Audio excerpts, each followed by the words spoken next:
तो एक लोटा पानी एक कलश में जल भर कर रख लीजिए और रात भर उसको रखे रहने दो। नवरात्र चल रहा है, उस कलश को रात भर रखकर सुबह सुबह उस कलश में एक बेलपत्र डालकर उस जल को नीम के पेड़ के नीचे 11 आम के जो पत्ते जिस डाली में लगे होते हैं, वो डाली कोमल सी डाली, 11 टुकड़े महाराज एक कच्चे सूत से लपेटकर 11 बार उसका भाग, जब उसको लपेट लोगे इस तरह से इकट्ठा करके, आगे का जो भाग है 11 बार कच्चा सूत लपेटने के बाद जो भाग पीछे का आगे का कोई भी हो, उसको शहद में डुबा कर शिव जी को समर्पित कर दो। किस जगह पर रखना है?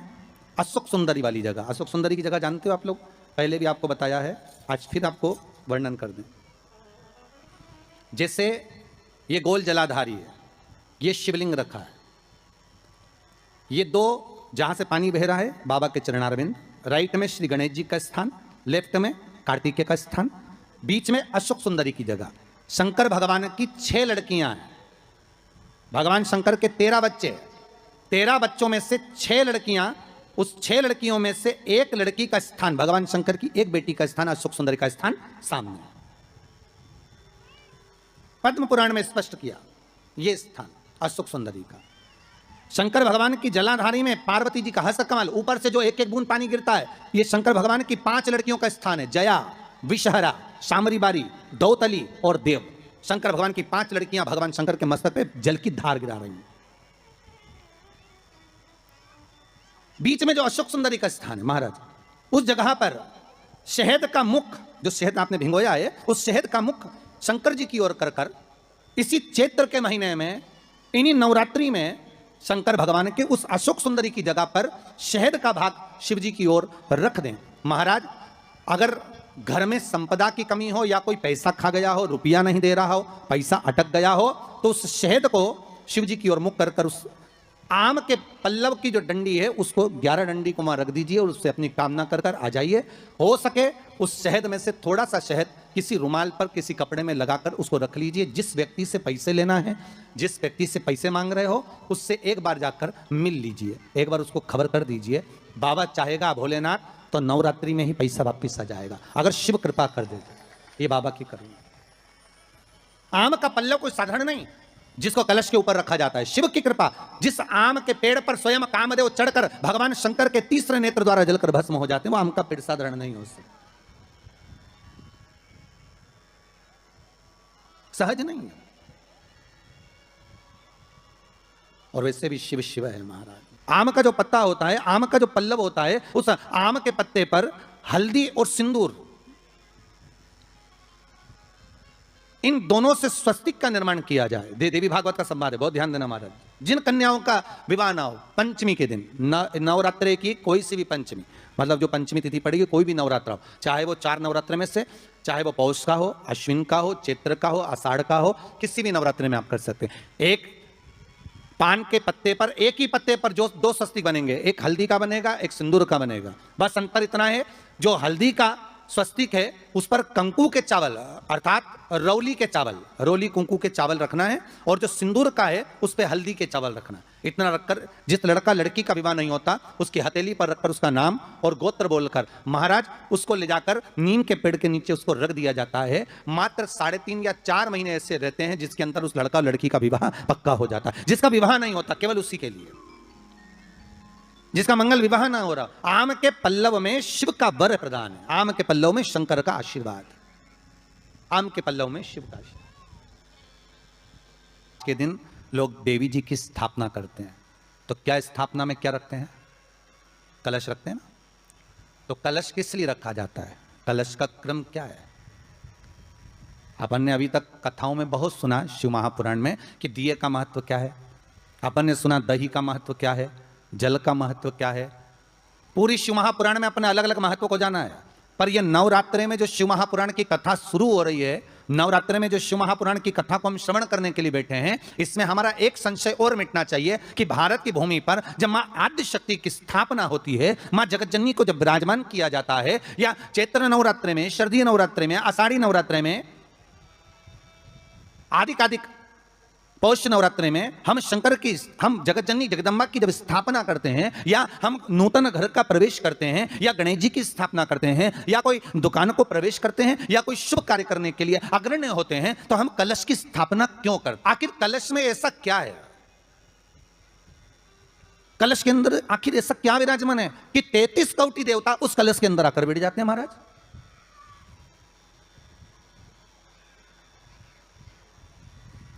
आप कोई यज्ञ करने जा रहे हो, आप कोई पोथी पुराण करने जा रहे हो, आप कोई अच्छा कार्य करने जा रहे हो, तो ब्राह्मण देवता कह देते कलश की स्थापना होगी, कलश की शोभा यात्रा निकलेगी, कलश यात्रा निकलेगी, कलश विराजमान होगा। और आज हर की पौड़ी पर, प्रयागराज में या उज्जैनी में, नासिक में जो बड़े बड़े कुंभ के मेले होते, कुंभ का मतलब भी तो कलश से होता है। उसकी महत्वता क्यों है? उस कुंभ की, उस घड़े की महत्वता कहां से प्रकट हो गई? शिव महापुराण की कथा कहती है महाराज, भगवान औघड़दानी शंकर स्वयं आद्य शक्ति जगदम्बा से कहते हैं कि जगदम्बा तू क्या चाहती है बोल। तो जगत जननी जगदम्बा कहती है कि जहां मैं हूं वहां शंकर है, ये आपने कह दिया, पर जहां शंकर है वहां पार्वती का होना जरूरी है। उसके लिए सिद्ध करने के लिए एक स्थान ऐसा बनाया जाए जहां पर शंकर विराजमान है और शंकर के साथ पार्वती विराजमान है। तो शिव जी ने कहा पार्वती, उसके लिए मैं तुझे एक सुंदर कलश का निर्माण कर देता हूं। कितना सुंदर लिखा है देवी भागवत के अंदर कि जहां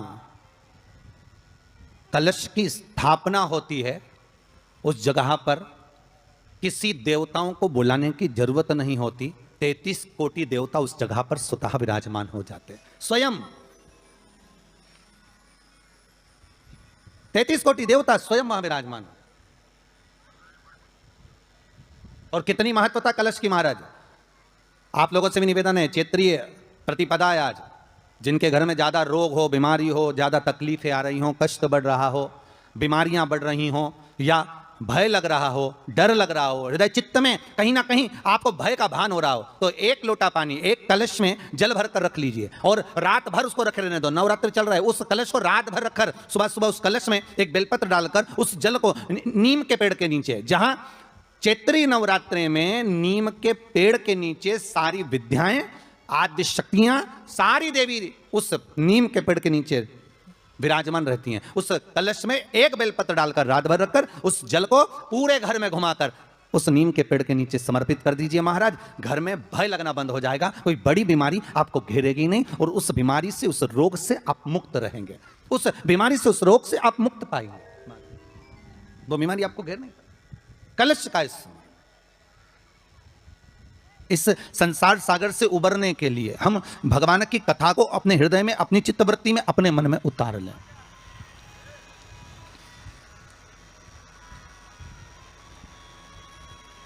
कलिकाल में बहुत सारे साधन है साहब भगवान को पाने के लिए। कोई कहता है कि तुम गंगा के घाट जाओ, कोई कहता है कि तीरथ जाओ, कोई कहता है कि मंदिर जाओ, कोई कहता है कि वहां जाओ, कोई कहता है कि आप बहुत समय तक कहीं सेवा क्रम में लग जाओ।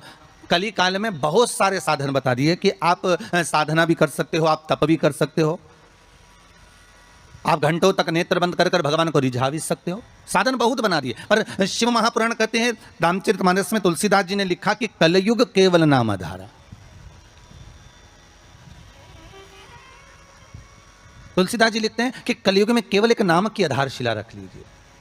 आप दूसरी आधारशिला में अगर डूब रहे हो, आप दूसरे भाव में डूब रहे हो कि भगवान मिलेगा, तो तुलसीदास जी कहते हैं केवल एक ही आधार बहुत भारी है कि कलयुग केवल नाम आधारा और सुमर सुमर नर उतरहि पारा। कलिकाल में एक नाम की आधारशिला हो और वो नाम परमात्मा का हो। जगत का नाम नहीं चाहिए हमें, संसार के नाम से हम नहीं तरने वाले हो।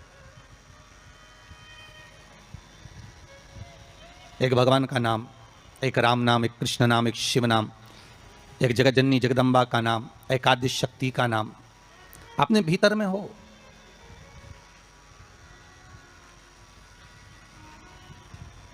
और फिर जब उस परमात्मा का नाम हम इस हृदय चित्त से लेंगे, उस परमात्मा के नाम में जब हम डूबेंगे, तो उसका आनंद भी तो बहुत ध्यान देना महाराज। कलश का जो मुख होता है, उस मुख पर भगवान विष्णु का स्थान होता है। किसका स्थान है? भगवान विष्णु का। थोड़ा सा नीचे आओगे, जहां से कलश का मुख दबा हुआ होता है, वह जगह भगवान स्वयं शिव की होती है। किसकी जगह है? भगवान शंकर की। कलश का अग्रभाग, नीचे का भाग जहां से फैला हुआ होता है, वहां ब्रह्मा का आधिपत्य स्थापित होता है। फिर कलश का जो नीचे का भाग होता है वो भगवान शिव और शक्ति का स्थान होता है। कलश के बाहरी भाग में, जहां पर बाहर का हिस्सा होता है, उस कलश के बाहरी भाग में 33 कोटि देवताओं को भगवान शंकर ने लाकर विराजमान किया होता है। महाराज भगवान शंकर 33 कोटि देवताओं को निमंत्रण देकर उस कलश में विराजमान कर दिया। आप स्वर्ग जाएंगे ना जाएंगे इसका कोई गारंटी नहीं है। हम स्वर्ग जाएंगे ना जाएंगे इसकी भी कोई गारंटी नहीं है, ठीक है।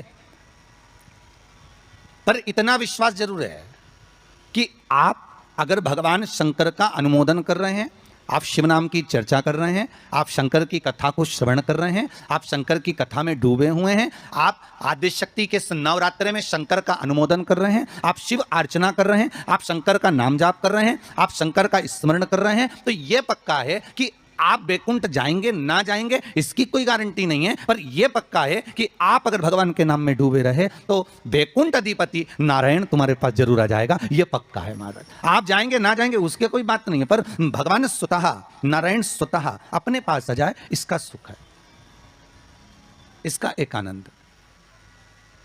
तो हम दान कर रहे हैं, पुण्य कर रहे हैं, या हम कोई सत्कर्म कर रहे हैं, या हम कुछ भगवान के निमित्त हम ये सोच कर दे रहे हैं कि हम दान करेंगे तो ऐसा होगा, हमें स्वर्ग मिल जाएगा। नहीं नहीं, हमें स्वर्ग जाने की चाहत तो छोड़ देना चाहिए। कहा करऊ में बैकुंठ के जाए,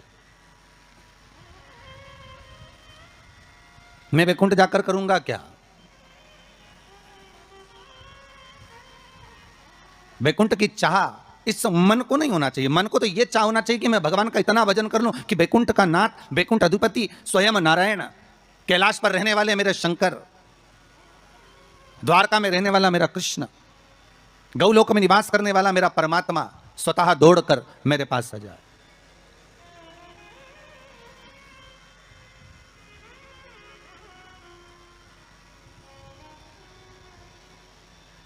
और उस परमात्मा को पाने के लिए महाराज केवल एक नाम का था। तो बैकुंठ आप जाएं या हम जाएं इसका कोई पक्का भरोसा या विश्वास नहीं, कोई ने लिख के भी नहीं दिया तुमको। और जो गए उनसे पूछ भी नहीं सकते कि तुम बैकुंठ में हो कि और कहीं हो। कि किसी ने फोन लगाया था गए हुए व्यक्ति को कि तुम कहाँ बैकुंठ में बैठे हो कि कहाँ हो, तो कोई बताने वाला भी नहीं है कि बैकुंठ गया कि नहीं गया, ये कुछ बोल भी नहीं सकते। पर एक बात और है महाराज, एक बात और अग्नि पुराण में कहा है कि किसी के प्राण छूटने के बाद अगर दुनिया के लोग जब उसको लेकर जा रहे हो, दुनिया के लोग उसको लेकर जाते समय दुनिया के लोग अगर बात कर रहे हो कि हाँ बहुत अच्छा था साहब, भगवत भजन में डूबने वाला था, स्मरण करने वाला था, दान करने वाला था, पुण्य करने वाला था, सत्कर्म करने वाला था, भगवान की भक्ति में डूबने वाला था, अच्छा व्यक्ति था, तो अग्नि पुराण कहती है ये मान लो कि वो जीव ने बैकुंठ का भाग ग्रहण कर लिया, वो बैकुंठ चला गया। और अगर किसी के जाने के बाद लोग करें अरे अरे भैया अच्छा हुआ मर गया, बहुत प्राण खाता था, बहुत तकलीफ देता था, बहुत कष्ट देता था, बहुत परेशान करता था, बहुत दुख देता था, तो समझो कि हाँ भैया वो फिर नरक ही गया होगा, क्योंकि वो दुनिया को भी कष्ट देता है। उसकी चित्तवृत्ति में, उसके मन में ये आ जाता है कि मैं कहीं ना कहीं किसी ना किसी रूप में बैकुंठ जाना चाहता हूं। तो शिव महापुराण की कथा कर रही है, बैकुंठ का भाग तुम्हारे भाव में नहीं आना चाहिए कि हम बैकुंठ जाएंगे और हम बैकुंठ जाने का प्रयास करेंगे। नहीं नहीं, हमें बैकुंठ नहीं जाना, हमें बैकुंठ अधिपति नारायण को यहां बुलवाना है, हमें भगवान विष्णु को अपने हृदय में, अपनी चित्तवृत्ति में, अपने मन में आमंत्रित करना है। और जब भाव होगा महाराज, निर्मल जब भाव होगा तो भगवान को मिलने में फिर देरी नहीं हो सकती महाराज।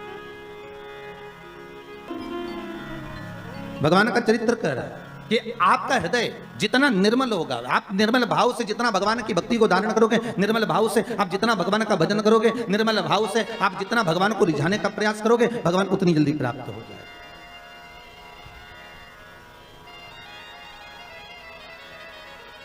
उतनी जल्दी।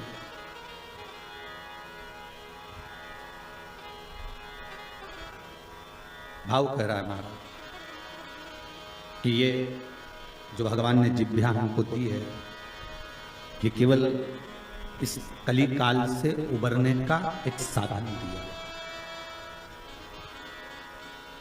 इस कली काल से उबरने का एक साधन, कली काल से निकलने का एक साध्य बनाया है।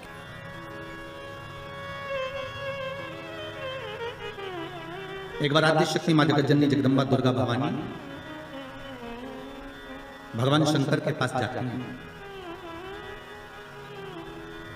और भगवान शिव से मां जगतजननी दुर्गा भवानी ने एक बात कही कि प्रभु सुनिए,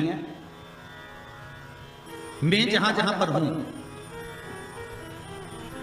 मां जगदम्बा कह रही हैं कि मैं जहां जहां पर हूं प्रभु आप वहां वहां पर हो ना।